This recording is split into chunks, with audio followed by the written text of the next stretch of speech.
الحمد لله نحمده ونستعينه ونستغفره ونستهديه ونؤمن به ونتوكل عليه ونعوذ بالله من شرور أنفسنا ومن سيئات أعمالنا من يهده الله فلا مضل له ومن يضلله فلا هادي له ونشهد أن لا إله إلا الله وحده لا شريك له ونشهد أن سيدنا ومولانا محمدا عبده ورسوله أما بعد فأعوذ بالله من الشيطان الرجيم بسم الله الرحمن الرحيم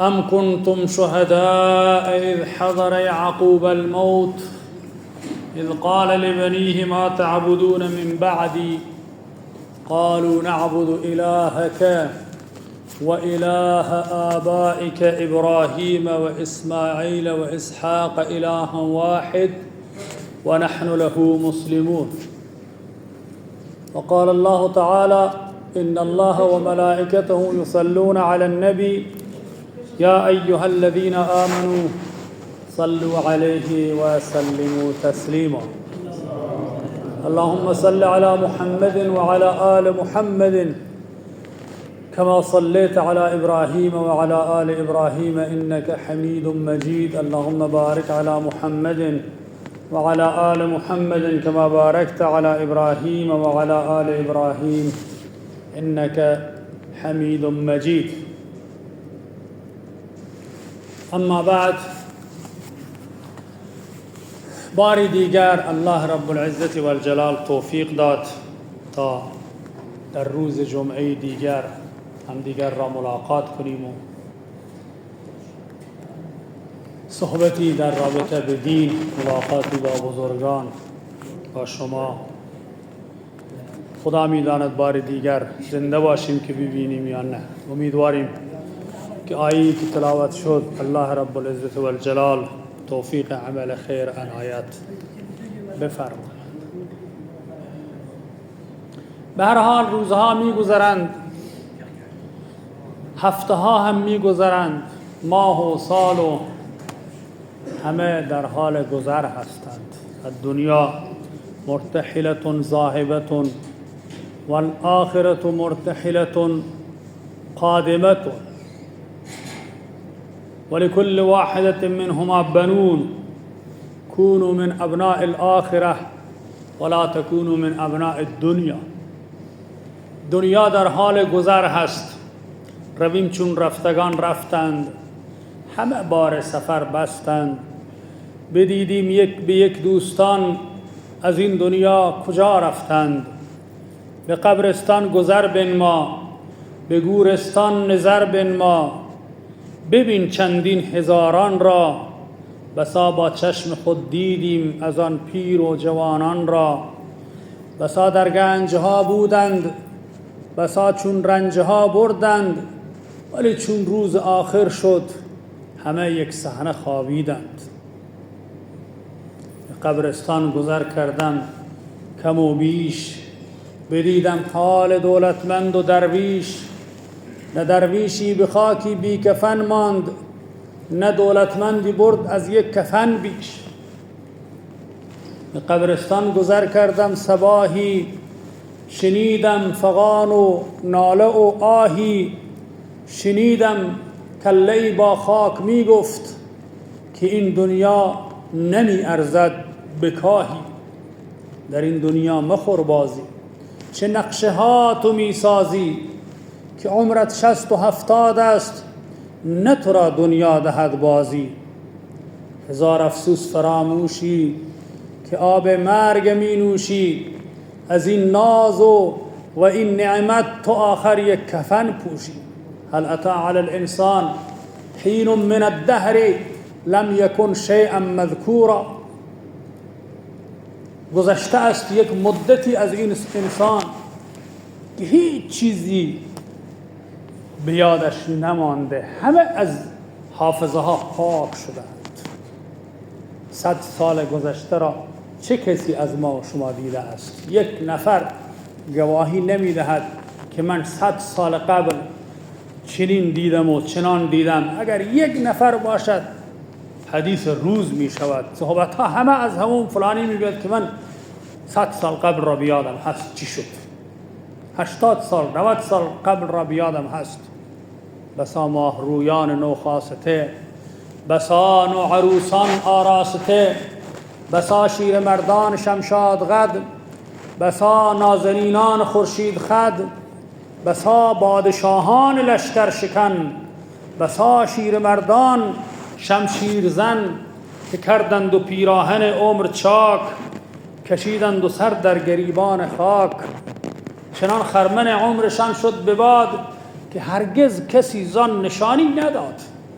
آخرین نفری که آنها را بیاد می آورد آن نفر هم فوت کرد و رفت. آن نفر هم فوت کرد و رفت. در این دنیا آمدیم و درسهای عبرت از این دنیا، فقط آنهایی که خوبی کردند، نام خوبی به جای گذاشتند و الله را راضی کردند و قبر خود را و میدان محشر خود را، حساب و کتاب خود را راحت کردند و بهشت را برای خودشان آماده کردند.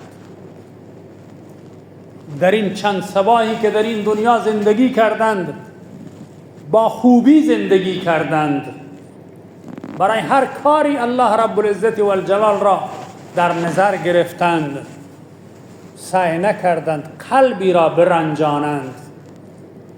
انسانهای نیک و انسانهای بدی هم در دنیا آمدند، ظلمها کردند و خیانتها کردند و جنایتها کردند و به خاطر دلخوشی دنیا که ما چند سواهی اسم ما به زبانها بیفتد، ما حکومت داشته باشیم، ما خزانه ها داشته باشیم، دولت ها داشته باشیم، قدرت داشته باشیم، اما ولی مرگ ناگه رسید و گرفت. گریبان آن نابکاران زشت چو گیرد گریبان گردن کشان، به ذلت برون راند از قصرشان. از آن زشتکاران افسرده حال به بانگ بلندی شود این سؤال. چه شد آن همه مستی و عیش و نوش؟ چه شد آن همه جنب و جوش و خروش؟ چه شد چهرهایی که آراستید، سر و صورتی را که پیراستید؟ اجل چشم بی شرمتان را ببست، به رخسارتان خاک ذلت نشست. نه تخت و نه بستر نه آسایشی، نه عطر و نه زیور نه آرایشی. ندادید و دارایی خویشتن، نبردید و با خود به غیر از کفن. حاصل از دنیا چه باشد ای امین؟ 9 گز از کرباس و 3 گز از زمین. من دلبرین دولت 5 روز زدود دل خلق خود را مسوز. ستمکش گراهی برآرد ز دل، زند سوز او شعله بر آب و گل. کجا رفتن فرعونها و نمرودها؟ کجا آنهایی که دعوای خدایی کردند، نعره انا ربکم الاعلی سر دادند و گفتند خدای بزرگ ما هستیم. بسیاری از انسانها آمدند ادعای خدایی کردند. الیس لی ملک مصر و هذه الانهار تجری من تحتی افلا تبصرون ام انا خیر من هذا الذي هو مهین ولا یکاد یبین. فرعون این نهرها هم مال من نیستند، این خانه ها، این آپارتمان ها و ساختمان ها، این غلامان و کنیزان، اینها همه مال من نیستند؟ بله. شما نمیبینید که اینها همه مال من هستند؟ آیا این بنده خدایی که حضرت موسی را میگوید ام انا خیر من هذا الذي هو، آیا من بهترم یا این فقیر هست، مهین، خوار هست، نعوذ بالله، به خوبی نمیتواند صحبت کند، واحلل عقدة من لسانی را حضرت موسی گفت خدایا این گره را از زبانم بردار که یفقهوا قولی، حداقل صحبت مرا بفهمد که من چی میگویم. ولی کجا شد آن قدرت و آن سلطنت و شوکت و کجا رفتند؟ بس بگردید و بگردد روزگار، دل به دنیا در نبندد هوشیار. ای که از دستت میرسد کاری بکن، پیش از آن کس تو نیاید هیچ کار. قبل از اینکه فرصتها از ما گرفته شود، فرصتها گرفته شود، روزهای ما به پایان برسد، جوانی ما به پایان برسد، سلامتی از ما گرفته بشود، مال و سرمایه از ما گرفته بشود، به هر حال این فرصتها میتوانی برای خودت بفرستی. اعمال صالح و نیک، اعمال صالح در این فرصتها برای خودتان ذخیره کنید. با خواندن یک کلمه لا اله الا الله، با خواندن سوره فاتحه، که اگر سوره فاتحه را خیلی قشنگ بخوانی 15 ثانیه 20 ثانیه طول میکشد. یک 20 ثانیه، یک دقیقه 3 مرتبه. یک سوره قل هو الله احد، یک ثلث قرآن، یک دقیقه بخوانی حداقل 6-7 مرتبه خوانده بشود. تند بخوانی 10 مرتبه در یک دقیقه خوانده بشود. 10 دقیقه 100 بار میتونی آزمایش کنید. 10 دقیقه بشینی 100 بار سوره اخلاص خوانده بشود. سبحان الله والحمد لله تملأان او تملأ ما بین السماء والارض. سبحان الله والحمد لله بین آسمان و زمین را پر میکنند از اجر و پاداش. کلمتان خفیفتان علی اللسان حبیبتان الی الرحمن ثقیلتان فی المیزان سبحان الله و بحمده سبحان الله العظیم.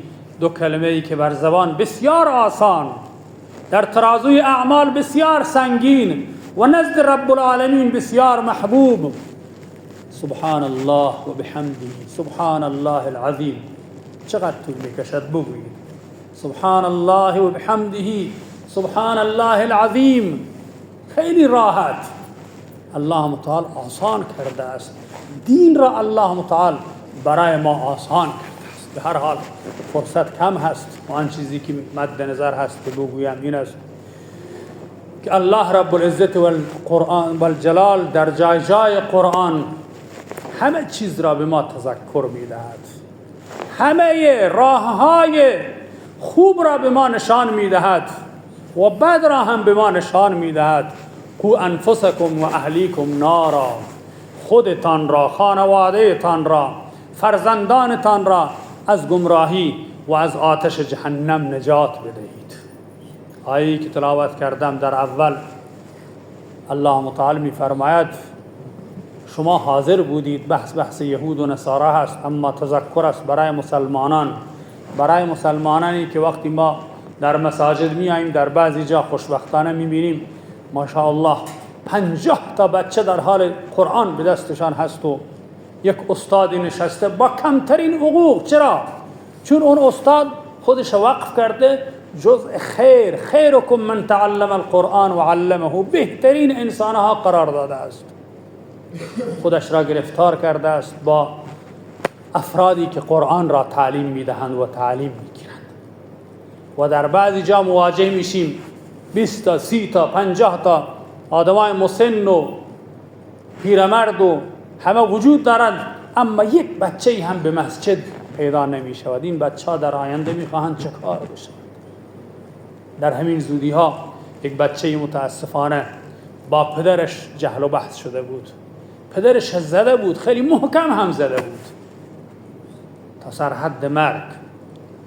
من گفتم اگر زمانی که همانطور پیامبر صلی الله علیه و سلم میفرماید فرزندان را از 7 سالگی به درس قرآن بفرستید، اگر فرزندش را 7 سالگی تعلیم قرآن میداد، میرفت این بچه با مسجد آشنایی پیدا میکرد، سر درس قرآن مینشست، امکان نداشت که این فرزند به پدرش حمله بکنه و پدرش از دست او چوب بخوره. داستانها زیادند اما فرصتها در حد تذکری هستند. کاری نباشد که خدای ناخواسته بزرگان رفتند. حضرت یعقوب، حضرت ابراهیم به فرزندانشان چه گفتند؟ ما تعبدون من بعدی. آیا شده است؟ اگر نشده است الان بشود، و اگر نشود خدای ناخواسته سرنوشت بنی اسرائیل برای مسلمانان رقم خواهد خورد. فرزندان من را بخواهیم در خانه. یکی حرفی است که من همیشه میگویم هر جا که صحبت کنم، جلسه ای باشد، یک جوانی گفت از پدرش، گفت یک سفره پهن بوده و بهترین غذا روی این سفره گذاشته بوده.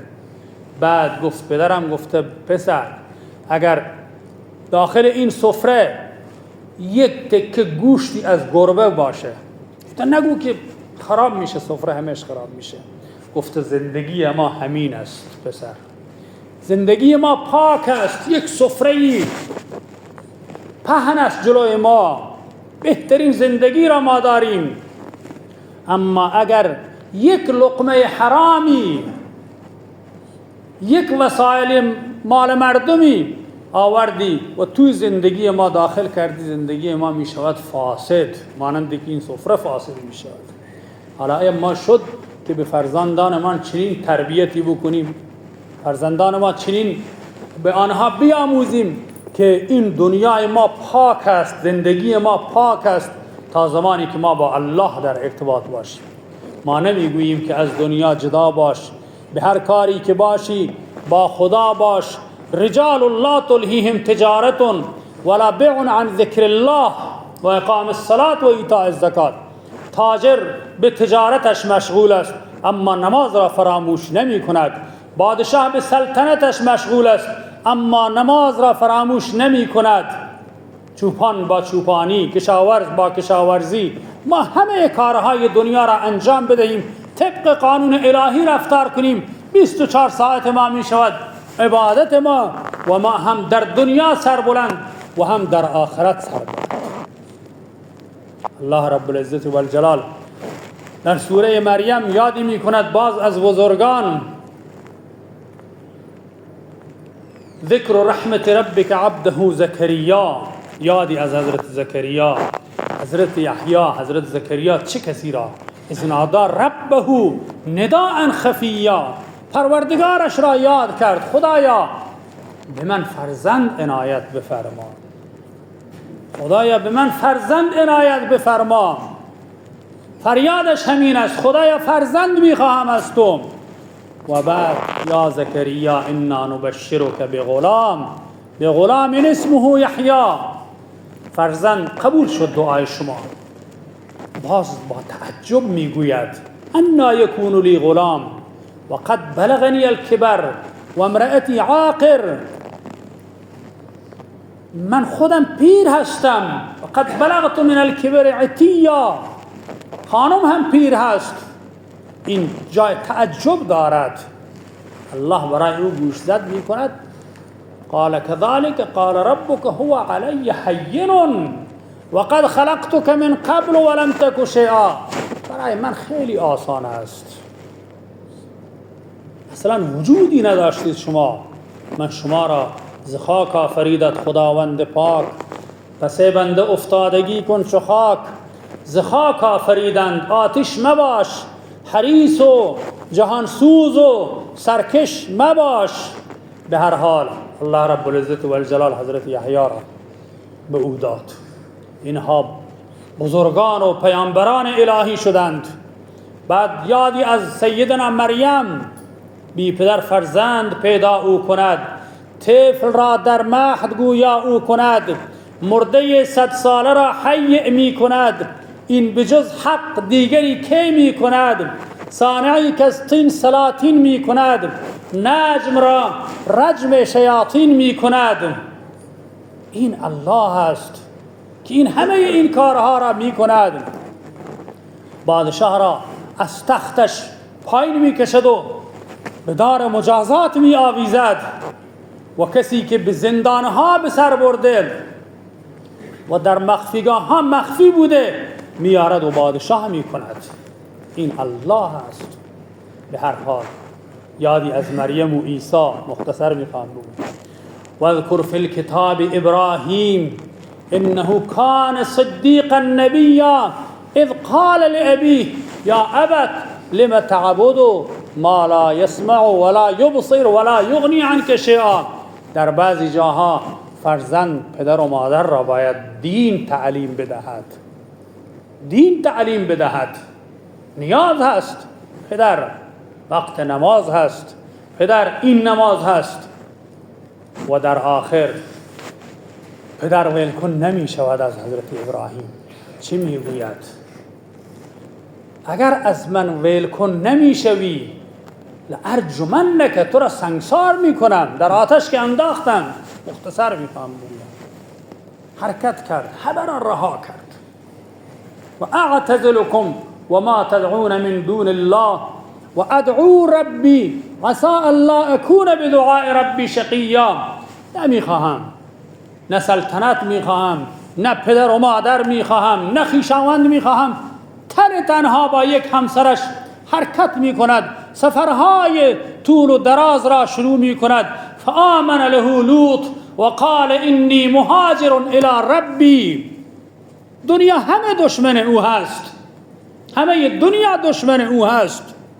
هر کجا که می رود با یک دشمن مواجه می شود. فقط لوط ایمان می آورد که داستان لوط مفصلا جداگانه هست. به هر حال با مشکلات و گرفتاری ها دست و پنجه نرم می کند تا اینکه الله رب العزت و الجلال از همه دست کشید. بادشاه تمام دنیا شد، رهبر تمام دنیا شد.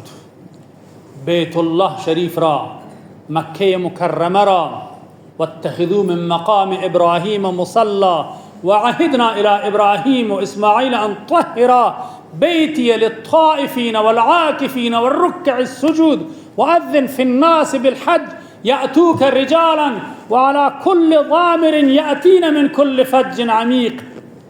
سند خورد بیت الله، سرزمین مکه مکرمه، به اسم سیدنا ابراهیم و اسماعیل. آب زمزمی که ما امروز افتخار میکنیم یک جرعه از آن را بنوشیم، که این آب زمزم از سرزمین حرم شریف، از جای قدمگاه ابراهیم ما افتخار میکنیم که 2 رکعت نماز بخوانیم، افتخار میکنیم که با چشم ببینیم. بزرگی بود که در سرزمین حرمین شریفین کفش به پا نمی کرد. بانی حوزه اسماعیل آباد خاش مولانا عبدالرحیم رحمت الله علیه که بعضی میشناسند، من خودم شخصا پرسیدم خدا بیامرز چرا کفش به پا نمی کنی؟ گفت جایی قدم یکی از اولیاء الله گذاشته شده اونجا، قدم ابراهیم گذاشته شده، قدم جبرائیل فرشته الهی اونجا گذاشته شده. من میخواهم پای برهنه پایم همانجا گذاشته شود، برکت حاصل بشود. بله، مکه مکرمه سند خورد به نام سیدنا ابراهیم علیه السلام و به نام سیدنا اسماعیل، حضرت اسماعیل علیه السلام. بشرناه بغلام علیم فاقبلت امرأته في سرة فسكت وجهها وقالت عجوز عقیم. زمانی که حضرت اسحاق را الله میخواست به او عنایت کند، فرشته ها آمدند و گفتند الله فرزندی به تو عنایت میفرماید. صورتش را کند خانمش حضرت سارا. الان االد و انا عجوز و هذا بعلی شیخا ان هذا لشیء عجیب. قالوا اتعجبین من امر الله. از کار خدا تعجب میکنی؟ پیر هستی، نازا هستی، ناتوان هستی، اما الله هست که فرزند را در پیری هم عنایت میکند. و بعد این دعا را میخواند: الحمد لله الذي وهب لي على الكبر اسماعیل و اسحاق ان ربی لسمیع الدعاء. الحمد لله، باز میگوید الحمد لله که در سن پیری رب العزت و الجلال اسماعیل و اسحاق را به من عنایت فرمود. رها کرده همه اینها را.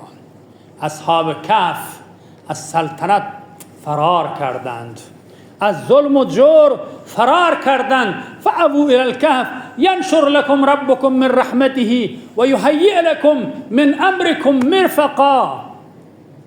آنها رفتند در غار پناه گرفتند و در آنجا الله متعال آنها را خوابانید 309 سال. هنوز سوره‌ای در قرآن به نام آنها الله رب العزت و الجلال نازل کرد به نام کهف. یعنی افرادی که به خاطر الله همه چیز را رها کردند و رفتند به راه الله، به سمت توحید الله. الله رب العزت و الجلال نام آنها را در تاریخ ثبت کرد